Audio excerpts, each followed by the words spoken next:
Saya ulangi lagi, orang NU adalah orang Indonesia yang beragama Islam, bukan orang Islam yang kebetulan di Indonesia.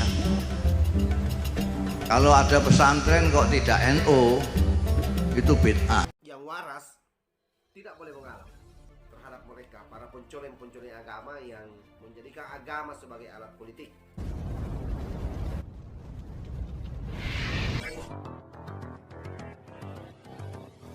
Assalamualaikum warahmatullahi wabarakatuh. Jadi memang Nahdlatul Ulama itu benarnya adalah organisasi pesantren. Bisa dikatakan bahwa NU itu pesantren besar, pesantren itu NU kecil. Kalau ada pesantren kok tidak NU, itu bid'ah.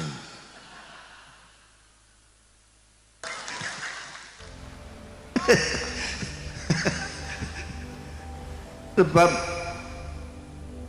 yang mendirikan Nahdlatul Ulama itu dulu ada Nahdlatul Wathon, ada Nahdlatul Thulab, macam-macam, yang isinya para santri ingin bergerak untuk memperjuangkan kemerdekaan Indonesia. Tapi oleh kiai-kiai ini, kalau tidak kiainya yang maju, santrinya itu nggak maju. Ini santrinya harus didahului oleh kiainya. Maka kiai-kiai seperti Kiai Hasyim Asy'ari, Kiai Hasbullah, Kiai Bisri Samsuri, yang dari daerah seperti Kiai Maksum Lasem, Kiai Sirajuddin dari Pamekasan, dan lain, Kiai Usman dari Cepu, ini mendirikan Nahdlatul Ulama, kebangkitan ulama. Di bawah ulama adalah santri-santri. Ulama maju dulu, bangkit dulu, biar santri-santrinya ikut bangkit.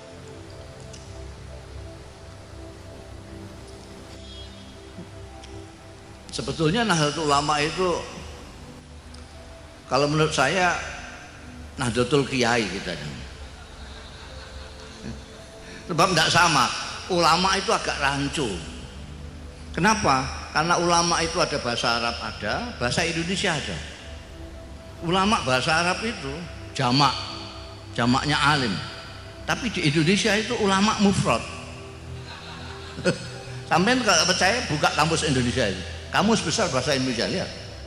Ulama adalah seorang ahli agama. Seorang itu kan mufrad. Jadi majelis ulama itu bisa tidak kiai, tapi kalau kiai ulama itu. Kan Nahdlatul Ulama. Kenapa dipilih Nahdlah? Padahal Nahdlah itu bisa nuhud, bisa macam-macam. Nahdon, nuhudan, nahdlatan. Kenapa menggunakan masdar marrah? Karena keinginannya kiai-kiai pendiri Nahdlatul Ulama ini supaya bangkit sekali. Jangan kok bangkit tidur, bangkit tidur, bangkit tidur, enggak. Bangkit sekali. Ini saya katakan supaya NU yang sekarang tahu itu. Jatuh lupa. Soalnya itu bawaannya orang yang mapan, itu ngantuan. Sekarang sampai lihat aja, orang yang gedibakan gini, pertentangan sana, begini, itu belum mapan. NU kalem sudah mapan, malah kekaleman kadang-kadang ketiduran.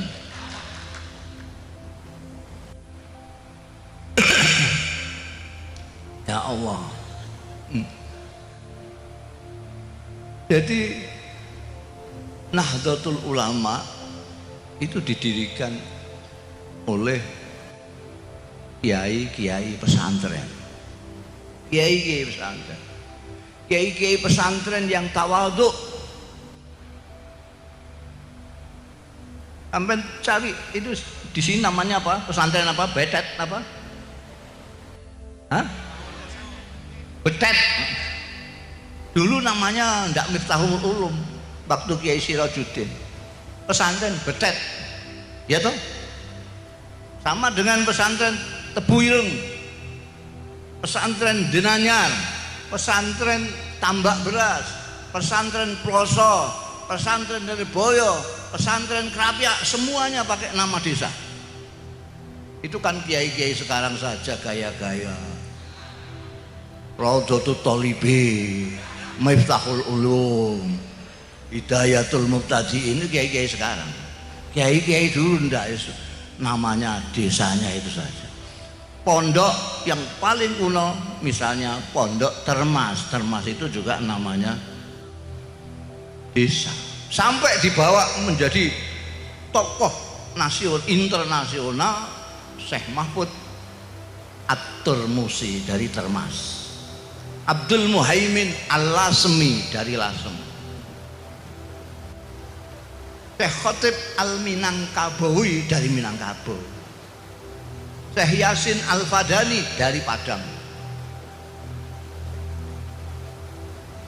Ini kiai-kiai yang makanya cirinya NU itu desa. Desa. Nah sekarang ini orang desa itu gayanya kepengin jadi orang kota. Nah ini yang rusak sebetulnya itu. Diserbu oleh kota, lalu kepengin orang desa itu seperti orang kota. Kelihatannya orang kota kok gagah gitu. Terus kepengin gagah. Orang kota itu berislam kan gagah itu. Gagah dan kadang-kadang malah menakutkan. Saking gagahnya itu. Bid'ah, musyrik, kafir, begitu langsung gitu. Itu orang desa, wah gagah sekali ini. Ini baru bagus. Apa kiai-kiai di desa itu dulu saja tidak pernah melihat langit. Kiai-kiai di desa tidak pernah lihat langit, tangking tawaduknya. Orang kota mengira bahwa kiai yang tunduk itu kiai yang lemah. Bodoh dia, nggak tahu namanya tawaduk. Orang sekarang ini membenturkan kiai NU dengan habaib. Sampai lihat loh, siapa yang menghormati Habib? Siapa? Tidak ada. Yang nyucuk tangannya Habib tidak ada kecuali orang NU. Silahkan lihat. Kok sekarang udah dihantam tabrak no Habib sama Kiai NU. Kalau nggak ada NU, nggak ada yang menghormati orang-orang itu, Habib yang dari. Kita lihat sejarah saja. Allah. Kalau saya itu kiai-kiainan, enggak kiai betulan. Saya kadang-kadang jadi seniman. Saya pernah lihat pameran lukisan di Magelang sana, itu ada museum lukisan besar sekali. Ada pameran lukisan, saya nonton. Di antara lukisan macam-macam, pemandangan, kuda dan lain sebagainya, dan cewek cantik segala macam. Itu di situ ada lukisan Hadratus Syekh Hasyim Asy'ari. Besar sekali. Duduk dengan anggrengnya itu. Saya tanya sih, ini siapa yang melukis ini? Lalu saya dikenalkan, dipanggil itu orang yang melukis ini, yang kemudian sekarang menjadi kawan saya. Saya dipanggil sama penyelenggaranya itu, terus saya kaget, saya yang melukis ini saudara kita yang Cina, malah bukan hanya Cina, terus singkek kalau maksudnya beripate meh gak ketok ini. Saya kagetnya itu, ini ada singkek kok gambar Hadratus Syekh, kok nggak gambar kuda, gambar cewek apa, gambar apa, gambar Hadratus Syekh. Tanya, duh sampean kok gambar ini, kan enggak lain-lainnya pada gambar gini, kok kamu gambar ini sendiri? Apa jawabnya? Saya kaget 2 kali. Dia bilang, kalau enggak ada orang ini, enggak ada Indonesia.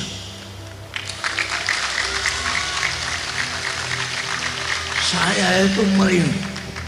Duh, saya dekati sampai ini gimana? Dia ternyata tahu sejarah.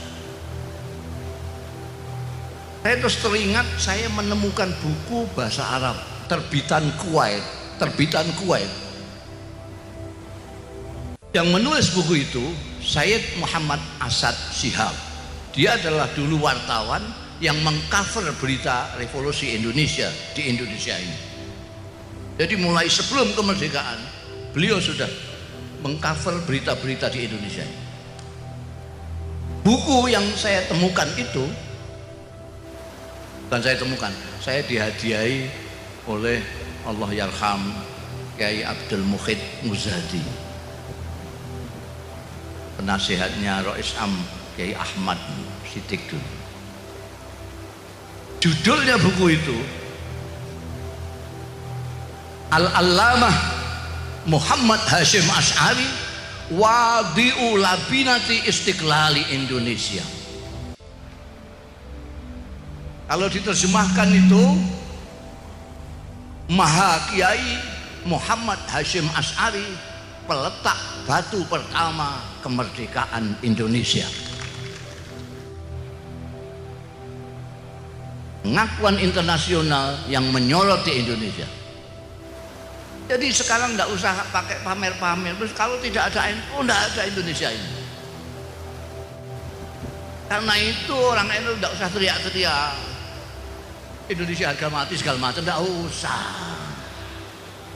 Mulai Tuhan sampai orang-orang yang ahli sejarah tahu semua. Kalau nggak tahu berarti nggak tahu memang. Ya jahil gitu saja. Nggak usah. Saya dipanggil di mana-mana, diundang untuk seminar, ceramah kebangsaan. Loh, sampai ini tahu saya enggak? Saya itu orang NU. Kok diajak ngomong kebangsaan, bangsa apa yang akan dibicarakan? Yang sampai maksudkan kan bangsa Indonesia tuh. Iya. Loh ngapain? Loh saya ini orang Indonesia. Saya orang NU. Sampai tahu enggak orang NU itu? Bedanya orang NU dengan yang lain. Sampai ini tahu nggak? Apa? Ya berarti nggak tahu, sampai tanya apa gitu. Orang NU itu adalah orang Indonesia yang beragama Islam. Camkan ini. Orang NU adalah orang Indonesia yang beragama Islam. Saya ulangi lagi, orang NU adalah orang Indonesia yang beragama Islam. Bukan orang Islam yang kebetulan di Indonesia. Bukan turis orang NU itu. Paham sampean? Dulu sampean dengan namanya Azhari, M-Top yang ngebom di Indonesia ini. Orang mana ya? Bukan orang Indonesia. Bisa dipahami lah sedikit kalau ngebom Indonesia, karena dia bukan orang Indonesia. Tapi kalau ada orang Indonesia kok ngebom Indonesia, itu otaknya miring itu. Orang NU tidak usah diajari soal menyintai ini. Saya ini kemarin satu-satunya kiai atau kiai pertama, mudah-mudahan akan terus kiai pertama yang mendapat anugerah tentang hak asasi manusia, pejuang hak asasi manusia. Saya pidato di hadapannya orang-orang pinter-pinter. Wah, tidak ada yang tidak dokter itu, profesor, dokter. Padahal saya itu intelek kendilen, santren tus yang tidak pernah sekolah kecuali sekolah intelek kendilin itu dari kendil itu loh, yang ngeliwat sendiri di pesantren itu. Saya hanya mondok di Lirboyo, kemudian di Krapiak Jogja, kemudian di ayah saya sendiri Rembang karena kurang biaya. Saya ngomong sama hadirin ketika penyerahan anugerah itu, saya tidak tahu apa yang namanya HAM yang dicetuskan di Barat pada abad ke-7. Saya tidak tahu apa itu nasionalisme. Saya tidak tahu. Ismu itu dari barat saya tidak tahu. Kalau Gus Dur tahu karena dia pernah sekolah, karena beliau intelek, orang kota. Saya ini orang desa. Tahu saya, kiai saya di pesantren mengatakan kepada saya bahwa Indonesia ini rumah kamu. Itu saja. Dan itu yang saya apalkan sampai sekarang. Kiai saya mengatakan Indonesia itu adalah rumah. Kamu sujud di tanah Indonesia itu. Kamu menghirup udara Indonesia itu. Itu saja. Saya tidak tahu ini ada kaitannya dengan nasionalisme atau tidak. Ini kebanyakan kiai-kiai NU itu begitu. Dulu Kiai Sirajuddin, Kiai Wahab Hasbullah, Kiai Bisri Samsuri, Kiai Hashim As'ari, Kiai Muhaimin, Kiai Baidawi, Kiai Maksum, segala macam itu di sana ketika sekolah, ketika ngaji di Mekah. Mekah pada waktu itu ngajinya di Masjidil Haram. Itu setiap kali kiai-kiai itu di Multazam, yang saya tahu adalah Kiai Hashim As'ari dengan kawan-kawannya yang dari Malaysia, dari Pakistan semua. Itu apa yang tidak pernah lupa dimohonkan kepada Allah Ta'ala. Mereka memohon kemerdekaan Indonesia. Jadi kalau bicara tentang kebangsaan jangan dengan orang NU. NU itu senajan kecewa. Jadi sekarang banyak NU kecewa. Karena apa namanya, dianggapnya kok enggak ada menterinya yang NU ya. Mereka lupa bahwa wakil presiden itu NU. Mereka lupa Pak Mahfud MD itu NU. Dia orang Madura kok enggak NU, itu sudah lupa pusernya itu. Belum di tanah Jawa sana terkenalnya itu orang Madura itu agamanya NU. Itu terkenalnya di mana-mana. Ada orang Madura kok tidak NU, itu muskil saya. Ini kesambet di mana? Ya. Itu sekarang banyak yang kecewa, ya Allah. Biasanya menteri agamanya kan NU. Kok sekarang enggak NU? Nah, apa itu? Tentara. Loh, tentara apa enggak boleh NU? Loh, orang itu enggak ngelihat ini bupati aja NU. Malah pembantu pengurus wilayah NU. Bupati tadi itu. Jadi, tapi bagaimanapun kecewanya orang NU dengan Pak Jokowi yang tidak memasukkan orang NU ini kompositif gitu maksudnya. Tapi tidak akan macam-macam aja. Karena kesetiaan, loyalitas daripada Nahdlatul Ulama itu kepada Indonesia, bukan kepada pemerintah. Loh, kita kalau mau kecewa zaman Pak Harto 32 tahun orang NU itu dipinggirkan, paling pinggir. Sampai yang tua-tua ini masih ingat 32 tahun NU dipinggirkan. Ketika NU ikut tahun 71 ikut pemilu itu yang namanya tentara yang bikin Golkar itu nindas NU luar biasa, banyak kiai hilang, banyak macam-macam, tapi tetap dalam pemilu NU masih berkibar menyaingi Golkar yang pakai kekerasan itu. Habis gitu saking takutnya sama NU terus dibonsai, dijadikan P3. Bareng-bareng yang lain Parmusi sak pitulute itu yang tidak punya umat itu. Yang punya umat mau NU tok. P3 itu warisan barokah dari Pak Harto. Berarti semua partai Islam dikumpulkan di situ supaya Pak Harto gampang caranya mengontrol itu. NU bisa. Selama Pak Harto masih jadi presiden, tidak ada orang NU di P3 yang pernah menjadi pimpinan. Ingat sejarah itu. Padahal isinya sampai ke bawah itu orang NU semua. Mulai Mintarja, Naro sampai Hasan Mitariam semua. Yang belakangan ketika Pak Harto lengser baru orang NU Hamzah Has naik jadi pimpin. Jadi kalau kecewa sudah dulu-dulu. Boleh NU kecewa, tapi tidak bakalan sampai terus NU sekarang sudah Indonesia bukan harga mati. Enggak bisa. Tetap Pancasila. Kenapa? Karena ikut bikin negara ini yuk. NU ikut bikin ini. Pancasila, Undang-Undang Dasar 45, Garuda itu Bhinneka Tunggal Ika ikut terlibat pembikinannya itu. Dan itu basisnya di desa-desa. Di desa-desa. Di desa-desa itu, nah ini yang perlu saya tegaskan, saya ulang-ulang untuk orang-orang desa ini. Sebab orang NU itu orang desa. Orang desa itu kalau dari segi normanya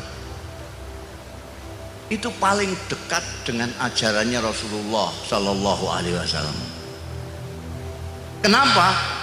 Karena orang desa itu dipimpin oleh kiai yang tidak formal, kiai yang tidak pejabat, tapi diikuti oleh orang-orang. Kiai-kiai itu mempunyai ilmu yang tidak sembarang ilmu, ilmu yang bisa dipertanggungjawabkan ila yaumil qiyamah. Pertanggungjawaban ilmiah yang paling otentik itu kiai-kiai NU, karena bisa dipertanggungjawabkan sampai yaumul hisab. Ustadz-ustadz yang sering bicara, Rasulullah Shallallahu Alaihi Wasallam telah bersabda, innamal a'malu binniyat. Seolah-olah Kanjeng Rasul itu tetangganya. Nanti akan ditanya. Sebab orang yang mengatakan man kadzdzaba alayya muta'ammidan falyatabawwa maq'adahu minan nar. Orang mengatakan ini dawuhnya Nabi tapi bukan, tidak jelas dari mana. Falyatabawwa maq'adahu minan nar. Kalau kiai-kiai NU mengatakan innamal a'malu binniyat, dawuhnya Kanjeng Nabi, dia bisa mempertanggungjawabkan. Saya dengar ini dari kiai saya. Terus ada mode baru, Islam yang petendengan. Nah itu dari mana? Ya dari luar negeri. Negeri kalau bangsa yang saya ceritakan pertama tadi dari barat. Kalau yang saya ceritakan belakangan yang tentang keberagaman ini dari Timur Tengah. Timur Tengah kan gagah-gagah, galak-galak. Lalu timbullah orang-orang Jakarta galak-galak, petendengan. Terus Surabaya juga galak, Pamekasan ikut galak.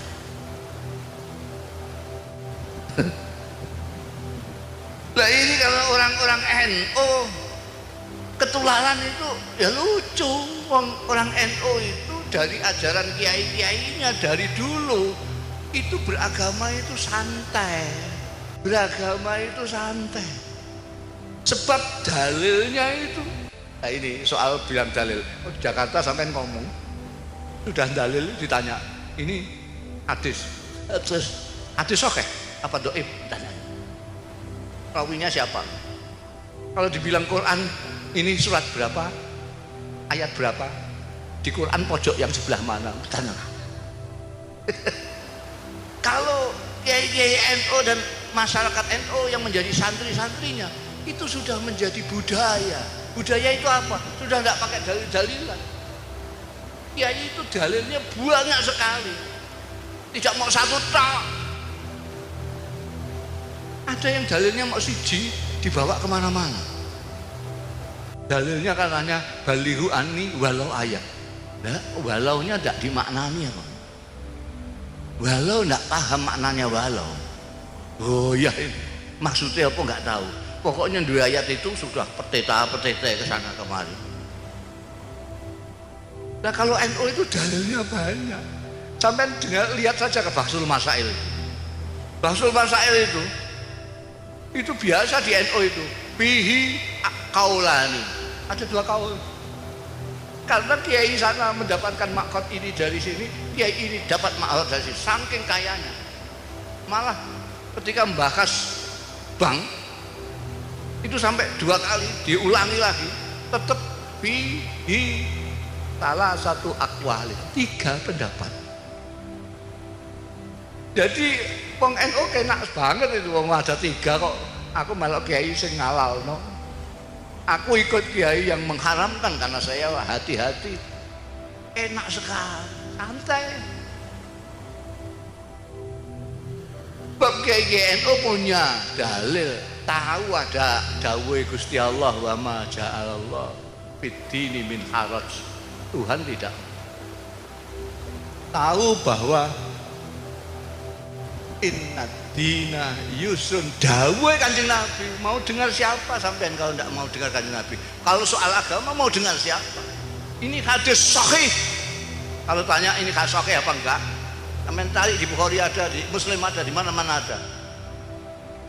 Sumbernya dari Siti Aisyah. Bukan ad-dinu yusrun.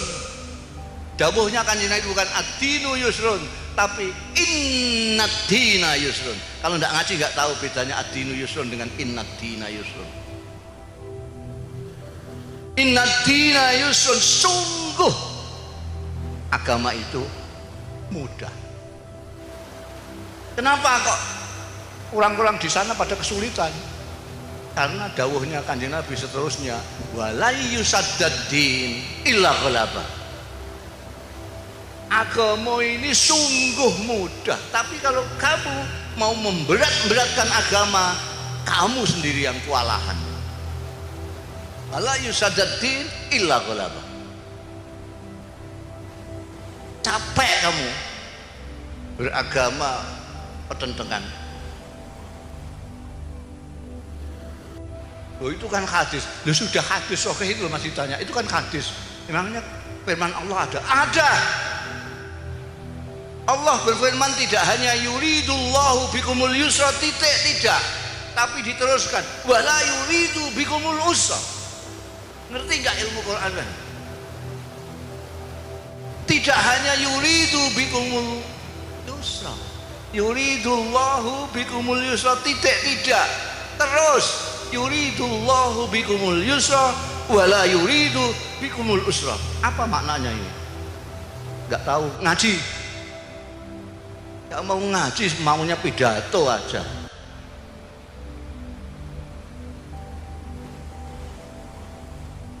Yuridullah, Tuhan menghendaki bikum semua kalian.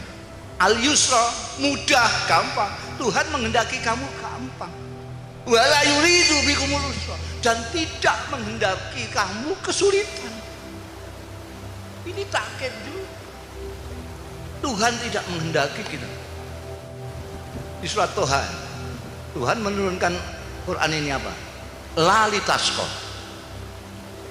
Kalau sampean merasa berat beragama Islam, berarti sampean kudu hijrah dari ustadz kamu. Sampean salah ustadz.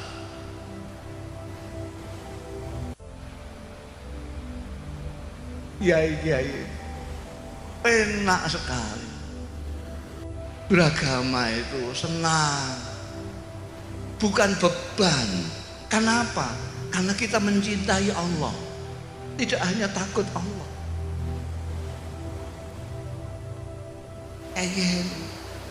Enak. Dan lagi pula ya, saya itu kalau lihat orang pertentangan dalam beragama itu, nah itu kasihan ya, dengguyu, ingin ketawa itu. Ini bagaimana? Belum potonganmu kayak ngono. Kok enggak syukur itu loh. Potongan kayak kita ini itu masih diberi Tuhan jadi umatnya Muhammad Sallallahu Alaihi Wasallam. Itu sudah syukurnya harus luar biasa, lumayan. Coba orang kayak kita gini ini kok ditakdirkan Tuhan hidup zaman Kanjeng Nabi. Kira-kira melok Kanjeng Nabi apa? Ikut Abu Jahal. Potongan gini-gini. Potongan mukanya sangalnya begitu. Kalau lihat orang kudu gitu. Zaman Kanjeng Nabi, saya itu pernah ngelamun. Itu saya bantah sendiri lamunan saya. Saya pernah ngelamun. Ya Allah, kalau saya itu ditakdirkan zaman Rasulullah itu enak sekali saya. Tidak usah hafal Quran.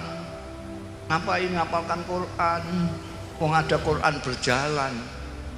Asal saya dekat Kanjeng Nabi kan sudah. Kanjeng Nabi kan Quran berjalan.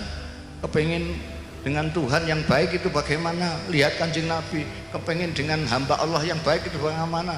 Lihat Kanjeng Nabi. Bagaimana baik dengan istri? Lihat Kanjeng Nabi. Bagaimana baik dengan tetangga? Enak kalau saya ditakdirkan zaman Kanjeng Nabi, enak itu. Saya tidak usah ngaji, nyawang-nyawang Kanjeng Nabi saja. Tapi akal sehat saya lalu bantah, oh dapurmu ditakdirkan hidup zaman Kanjeng Nabi. Belum tentu melok Kanjeng Nabi kan. Jangan-jangan kamu ikut Abu Jahal, lihat potonganmu gitu. Saya terus alhamdulillah. Saya ini kok ngelamun kok keduren. Bahasa Jawanya ngelamun keduren ya. Di sini apa? Ketinggian ngelamun. Lang potongan kayak gini, kira-kira nek kok jejeran dengan sahabat Abu Bakar, dengan Sayyidina Ali, gitu kira-kira pantas apa enggak kira-kira? La ilaha illallah diapurmu. Jadi kita harus bersyukur sudah hidup di akhir zaman. Kita ini hidup di akhir zaman. Wong sudah habis kiamat. Wong katanya kiamat tahun 12. Ini tahun 19, kan sudah kelewat. Jadi kita itu makhluk yang paling akhir, masih dipilih oleh Allah. Hidayatullah, hidayahnya Allah yang hakiki itu adalah hak prerogatifnya ya Allah. Sama dengan menteri-menteri itu hak prerogatifnya presiden. Kok kamu mangkel, cek orang mangkel, presiden menghendaki ini ya ini. Sampean mangkel tidak mangkel, orang mana ini betet ya? Betet. Ya orang betet kok melok Kanjeng Nabi, ikut Kanjeng Nabi itu kan ya agak masuk akal. Betet Pamekasan ikut Kanjeng Nabi itu ketemu pirang perkara. Gimana? Wong familia tidak, tetangga tidak. Tidak apa-apanya, jauh sekali. Sini Mekah itu 7 samudra. Di sini ke Madinah itu masih lewat Surabaya. Baru terbang 9 jam pakai pesawat jet. Sampai kok ikut Kanjeng Nabi itu asal usulnya gimana? Padahal ada orang yang dekat sekali, tidak ada orang yang lebih dekat daripada dia. Namanya Abdul Uzza. Orang ini dekat dengan Kanjeng Nabi luar biasa. Karena pertama dia saudaranya Sayyidina Abdullah. Sayyidina Abdullah itu ayahnya Kanjeng Nabi Muhammad Sallallahu Alaihi Wasallam. Dia saudara kandungnya Sayyidina Abdullah, berarti pamannya Kanjeng Nabi persis. rumahnya tetangga pet dengan Kanjeng Nabi Muhammad Shallallahu Alaihi Wasallam. Sini Kanjeng Nabi, di situ rumahnya. Tidak hanya itu saja, orang ini Abdul Uzza besanan dengan Kanjeng Nabi Muhammad Shallallahu Alaihi Wasallam, anak dua. Dia punya anak laki-laki dua, Utbah dan Utaibah, dikawinkan putrinya Kanjeng Nabi dua, Sayyidatina Ruqayyah dan Sayyidatina Ummi Kulsum. Ada orang yang lebih dekat dari dia. Paman, tetangga pet, besanan, anak dua, tidak hanya satu. Itu ketika diajak Kanjeng Nabi untuk menyembah Allah Subhanahu wa Ta'ala, bukan hanya tidak mau, tapi mencaci maki Kanjeng Nabi. Dia mengatakan kepada Kanjeng Nabi waktu itu, tabban laka ya Muhammad, alihadza jama'tan. Kurang ajar kamu Muhammad, orang tua-tua kamu kumpulkan, kamu ngomong gitu itu. Masa Tuhan enak-enak banyak kok kamu jadikan satu tok. Dia marah-marah karena dia punya Tuhan ada 200 berapa gitu. Bagaimana sampean menjelaskan? Abdul Uzza yang begitu dekat Kanjeng Nabi diajak tidak mau, bukan hanya tidak mau tapi mencaci Kanjeng Nabi. Sampean orang Pamekasan, siapa yang ngajak? Sampean ikut Kanjeng Nabi Muhammad Sallallahu Alaihi Wasallam. Makanya kiai-kiai mengatakan nikmat yang paling besar adalah Islam, wal iman wal Islam. Karena itu hak prerogatif Gusti Allah. Abu Lahab, Abdul Uzza itu julukannya Abdul Wahab karena dia marah terus, ininya merah terus, mukanya terbakar, makanya disebut Abu Lahab. Begitu turun ayat tabat yada Abu Lahab, anaknya dua laki-laki Utbah dan Utaibah dipanggil, ceraikan istri-istri kalian, kalau tidak kamu tidak aku akui anakku. Gimana ada orang begitu dekat dengan Rasulullah, begitu kerasnya menentang Rasulullah. Ada orang yang jauhnya seperti kita ini tiba-tiba ikut ke Rasulullah. Itu hak prerogatifnya Gusti. Tidak bisa Abu Lahab terus bilang, kok saya yang dekat kok nggak dihidayai Gusti. Gusti Allah itu bahasa Jakartanya maha semau gue. Kaunuhu muridan, maha berkehendak. Ini yang kita harus bersyukur dipilih Allah dari sekian miliar manusia untuk ikut Kanjeng Nabi Muhammad Sallallahu Alaihi Wasallam. Dan kita harus bersyukur lagi bahwa Kanjeng Nabi Muhammad Sallallahu Alaihi Wasallam, meskipun jarak kita dengan beliau 15 abad, ajaran-ajarannya masih dibawa terus dari sahabat ke tabi'in, dari tabi'in ke tabi'in, dari tabi'in kepada ulama-ulama sampai ke kiai-kiai yang terus memegang mata rantai ajaran Rasulullah kepada kita.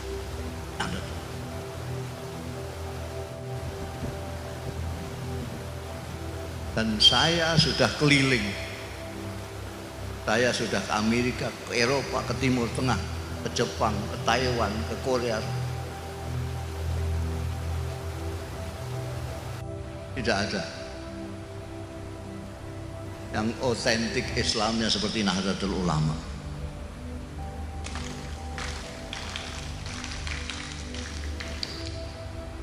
Saya sudah ketemu dengan Grand Syekh Azhar, Grand Mufti Syria Syekh Hasun, Grand Qatar. Semua pemahamannya sama dengan pemahamannya kiai-kiai Nahdlatul Ulama. Bahkan saya berani mengatakan yang disebut Sawadul A'zam itu adalah orang-orang NU. Barangkali ada kiai-kiai yang mau mencari dalil yang lain. Dalil saya adalah, saya teringat saya pernah diajak Allah yarham Kiai Sa'al Mahfud, Rais Am dan Gus Dur. Saya waktu itu masih gelandangan. saya dolan ke PBNU, ketemu ada Kiai Sahal, Gus Dur, Allah yarham, sudah meninggal semua ini, Dr. Fahmi Saifuddin. Mereka sedang surat-suratan dengan Saudi Arabia karena PBNU dapat undangan dari Darul Ifta. Darul Ifta itu non departemental tapi langsung di bawah raja. Nah, tulisan saya bagus, jadi saya dipinjam tangan saya untuk nulis surat. Coba tuliskan surat ini. Tulis surat ke atase agama. Atase agama itu bukan lewat Deparlut, tapi lewat Darul Ifta. Jadi, karena diundang sana, ini mau datang apa enggak? Jawab. Yang nulis saya. Waktu ngantarkan surat ini ke atase agama, dicatat sama atasnya itu. Ini dari siapa ini? Kiai siapa? Kiai Sahal Mahfud, Muhammad Ahmad Sahal Mahfud Rais. Ini Abdurrahman Wahid, wakil ketua umum Rais Tanfiziyah. Ini Dr. Fahmi Saifuddin, wakil ketua Tanfiziyah. Saya ikut ditunjuk, padahal saya cuma nulis, tukang nulis tok.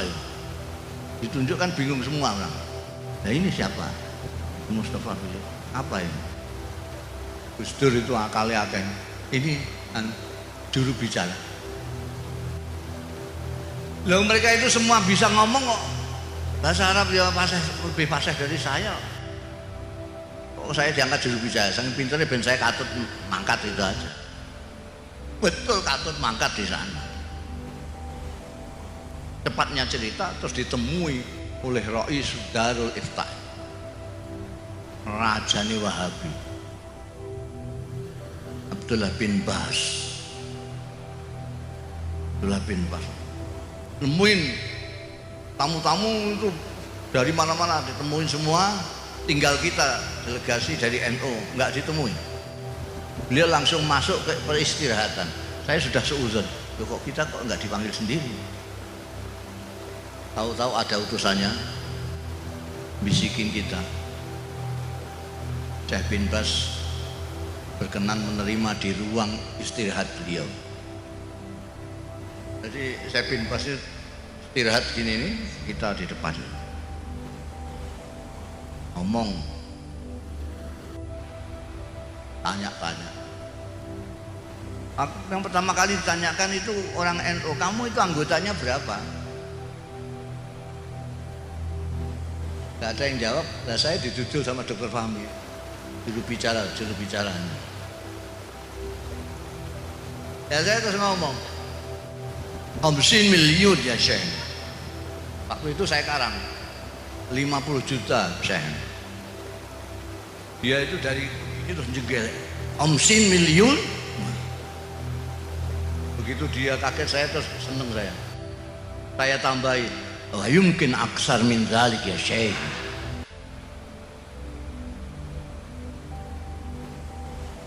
Nah itu bayangkan aja, penduduk Saudi Arabia pada waktu itu baru 20 juta. Ini kok ada organisasi kok 50 juta. Kan 2 kali lipat penduduk Saudi, lebih.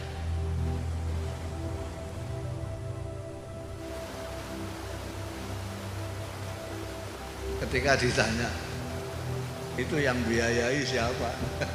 Tidak ada, sampai juru bicaranya pun tidak bisa jawab ini. NU tidak ada yang biayai, lillahi ta'ala semua.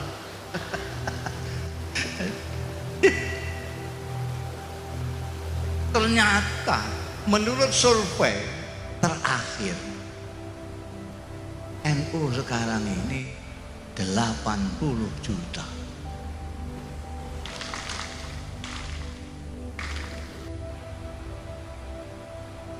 80 juta. Jadi itu bisa 4 kali penduduk Australia.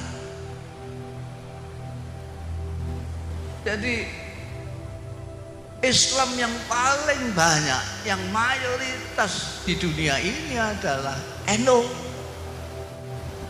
Apa salah kalau saya mengatakan ini Sawadul Azam? Di Mekah itu meskipun misalnya 100% umat Islam, itu cuma berapa? 20 juta.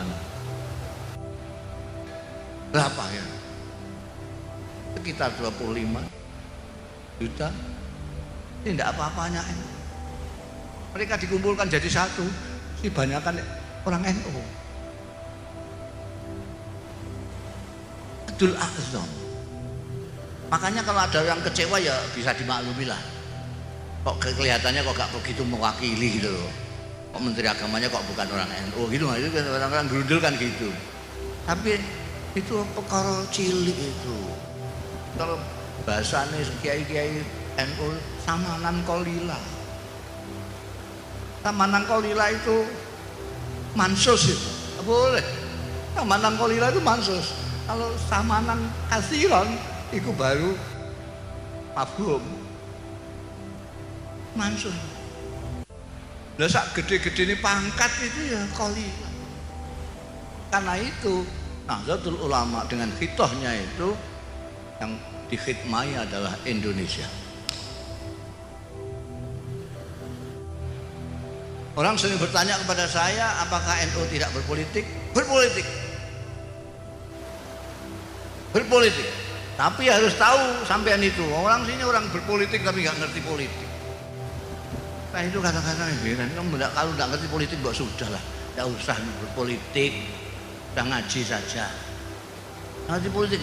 Politik itu ada bermacam-macam. Ada politik kebangsaan. Ini politiknya NU, politik kebangsaan. Ketika Bung Karno jadi presiden, ulama-ulama Nahdlatul Ulama, kiai-kiai Nahdlatul Ulama mengangkatnya menjadi waliul amri daruri bisyauqah. Sebab kalau tidak diakui, maka ini akan menimbulkan dampak yang banyak sekali. Maka menteri-menterinya agama juga tidak bisa mesahkan perkawinannya orang-orang yang kawin. Naib-naibnya itu semua tidak sah semua. Ini kebangsaan. Ketika geger-geger mengenai ideologi negara, kiai-kiai kumpul di situ Bondo, nyatakan Pancasila sebagai asas. Ini adalah politik kebangsaan demi bangsa Indonesia. Itu NU. Pokoknya kalau demi bangsa Indonesia, itu tadi katanya ketua tadi bagaimana? Malam-malam ditantang apa? Saya nggak berarti bahasa, pakai bahasa tadi. Pakai bahasa Perancis saya nggak begitu tahu tadi. Oh malam kok ditantang, kita bangun gitu tadi.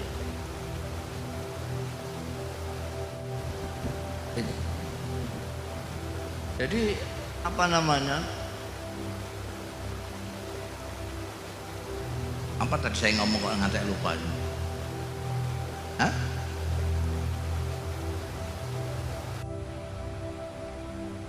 Apa nih? Politik kebangsaan. Jadi kita politiknya politik kebangsaan, membela kebangsaan. Jadi kita tidak peduli kita akan diikutkan pemerintahan atau tidak, meskipun Rais Am kita diambil untuk jadi wakil presiden, tapi nanti kalau apa namanya ada pemerintahan ini tidak berpikir tentang Indonesia, kita akan kritisi, kita akan tentang, karena kita loyalitas kita kepada Indonesia, politik kebangsaan. Dua, ini yang agak sekarang sudah jarang. Dulu kiai-kiai itu cirinya adalah ini, politik kerakyatan. Jadi kalau ada rakyat waktu berkelahi sama pengusaha, maka kiai akan mesti membela rakyat. Kalau rakyat berhadapan dengan pejabat, kiai akan guri-guri ini akhir-akhir ini terus nggak gitu ya. Rakyat dengan pengusaha, kiainya ikut pengusaha, rakyatnya mate. Ini politik rakyat. Yang ketiga ini yang paling suka orang NU ini, ketarik syahwatnya besar sekali. Politik kekuasaan atau yang disebut politik praktis. Politik. Kenapa orang NU pada gak kuat syahwatnya ke politik praktis? Karena kita pernah menjadi partai dan sukses. Partai Nahdlatul Ulama itu sukses sekali. Tahun 55 itu kita hanya berapa bulan mempersiapkan, kita akan keluar dari Masumi. Kita bisa bersaing menjadi nomor 3 PNI, Masumi, NU. PKI kalah dengan kita. Luar biasa. Nah, yang politik kebangsaan dan kerakyatan ini yang perlu kita pupuk terus untuk meneladani kiai-kiai kita yang, dan keberagamaan kita warga NU itu sudah ada kita. At-tawassut wal i'tidal adalah ciri Mas Satiyai. Kalau pertentangan jelas bukan dari pertentangan itu. Tahu nggak di sini apa bahasa Maduranya pertentangan? Pertentangan itu wah pokoknya wah. Pertentangan itu kosok wang sule kebalikannya kalem lah, kalem. Kan semangat. Pertentangan itu wah kalau tidak begini pengen marah terus gitu. Pengen marah. Oh, kita itu santai. Karena kita punya dalil banyak jadi kita santai. Yang punya dalil sedikit, dan itu yang kenceng-kenceng itu mulainya dari kota. Sampean perhatikan, sampean kalau meruntut sejarah, maka keberagamaan yang kenceng-kenceng bermula dari kota, dari kampus-kampus. Dan itu bukan dari bangsa IAIN, apalagi dari pesantren, tidak. Itu dari sekolah-sekolah sekuler, sekolah-sekolah ekstra. Koyo-koyo seolah-olah itu karena merasa baru, jadi terus semangatnya berkobar-kobar sampai lupa yang benar mana, tidak mana. Malah ada yang gayanya itu kita harus kembali ke Quran dan hadis. Itu orang awam disuruh kembali ke Quran dan hadis, dia saja nggak paham.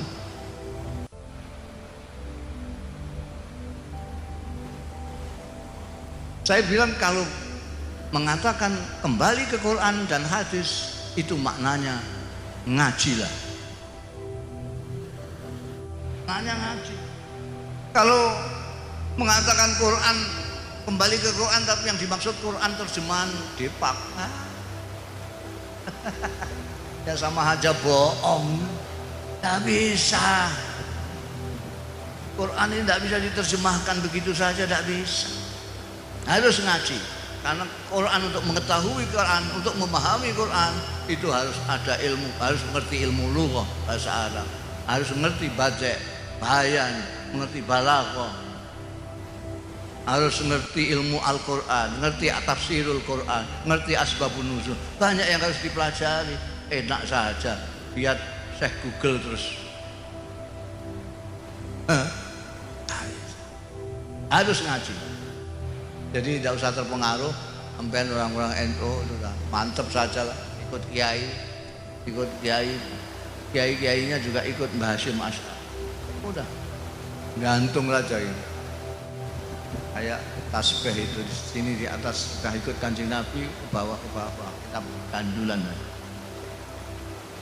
Kita ikuti ajarannya yang santai, gampang, tapi jangan gemampang, jangan digampang-gampangkan. Ya gampang sajalah, tidak usah disulit-sulit. Kita tidak perlu pertentangan. Kalau ada orang yang ngajak kelahi, ya sudahlah sana. Kamu cari show yang lain saja. Saya lagi sedang tidak enak badan ini, jangan diajak berkelahi. Saya sedang memikirkan Gusti Allah ini. Saya tidak sempat memikirkan yang lain, saya hanya mikirkan Gusti Allah. Orang itu kalau Gusti Allah nggak dipikir itu Ya akhirnya ya, lupa. Kita itu kan ke Gusti Allah itu melewati banyak. Ada organisasi masyarakatan, organisasi politik, masih ada Islam. Itu baru ke Gusti Allah. Kalau kau sini sudah pertentangan, nggak sampai sini. Apalagi sampai sini. Paham atau enggak terserah sampean. Wah, sudah 1:30. Cepat sekali nih. Ya, jadi kesimpulannya yang saya omongkan, marilah kita bersyukur dipilih Allah menjadi umatnya Nabi Muhammad SAW.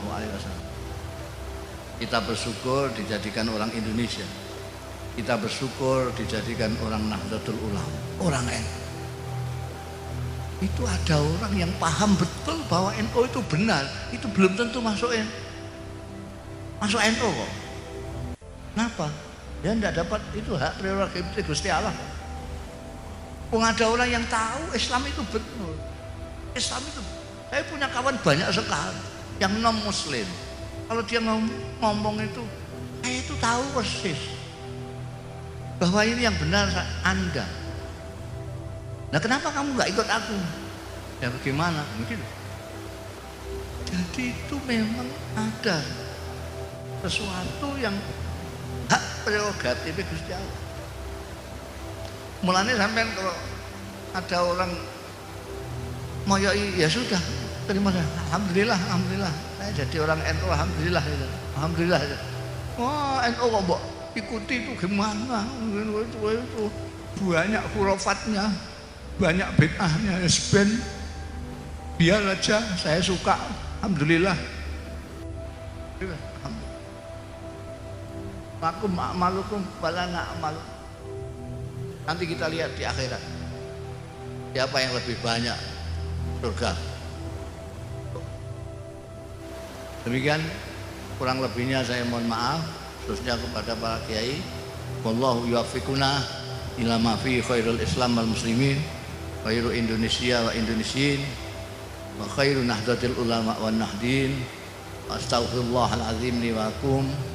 Wallahul muwaffiq ila aqwamit thoriq. Wassalamualaikum warahmatullahi wabarakatuh.